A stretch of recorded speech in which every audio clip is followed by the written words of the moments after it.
Ms. Kuster, Thank you, you're now Mr. Chair. recognized. Thank you very much, Chairman Beneček and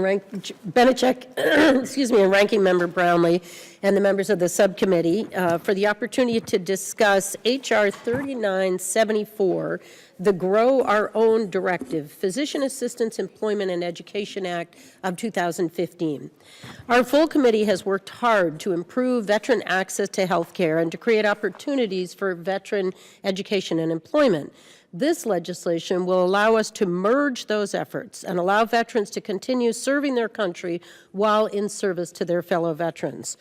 In the 14 and a half years since September 11th and the 13 years since the invasion of Iraq, the men and women of the United States military have repeatedly demonstrated their skill, valor, and professionalism. They have repeatedly placed their lives on the line, been separated from their families, and deferred their own personal life goals in order to serve our country. As many in this room recognize, that service on our behalf creates an obligation on our part to ensure that our veterans have the opportunity to succeed and have access to the medical care they may require. Veterans today often leave the service with an incredible skill set. Our corpsmen and medics have proven medical experience in high-pressure training and real-world environments. They have also demonstrated an interest in public service by volunteering to serve in the military, and many hope to continue in service to the public after they leave active duty. Meanwhile, as this subcommittee in particular knows well, veterans often face challenges in accessing care. As we discussed last week, sometimes this is due to IT and scheduling changes, but at other times it's due to a lack of medical providers available.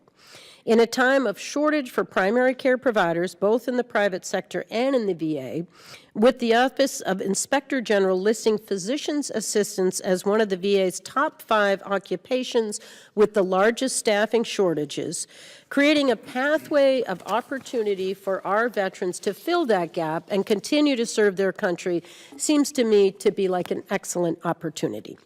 H.R. 3974 would accomplish that objective by creating a pilot program to provide educational assistance to qualifying veterans for education and training as VA physician assistants.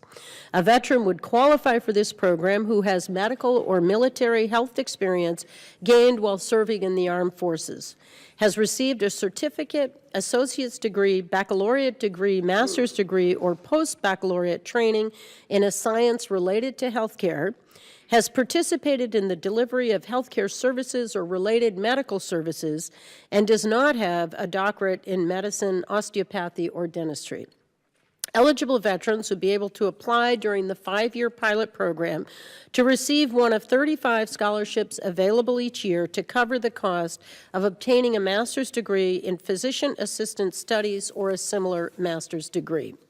Selection would be prioritized for those veterans that participated in an earlier veteran recruitment program known as the Intermediate Care Technician Pilot Program, and those veterans agreeing to be employed by the VHA in a community that is medically underserved and in a state with a significant veteran population.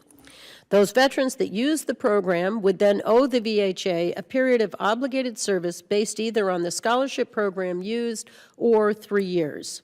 To ensure that veterans are prepared to succeed, participants will be paired with a mentor at their facility, and the VA will partner with institutions of higher learning to guarantee physician assistant educational seats.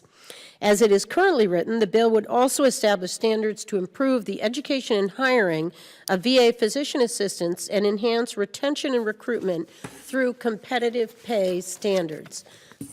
As this bill moves through the House and the Senate, there have already been several discussions to find ways to improve the bill, to increase its chances of passage, and to create this opportunity for our veterans. I'm happy to continue those conversations in the coming weeks and days, and based on feedback from this hearing and from my colleagues. Mr. Chairman, this concludes my statement, and I'd be happy to answer any questions. Thank you. Thank you very much, Ms. Kuster. Ms. Wallace.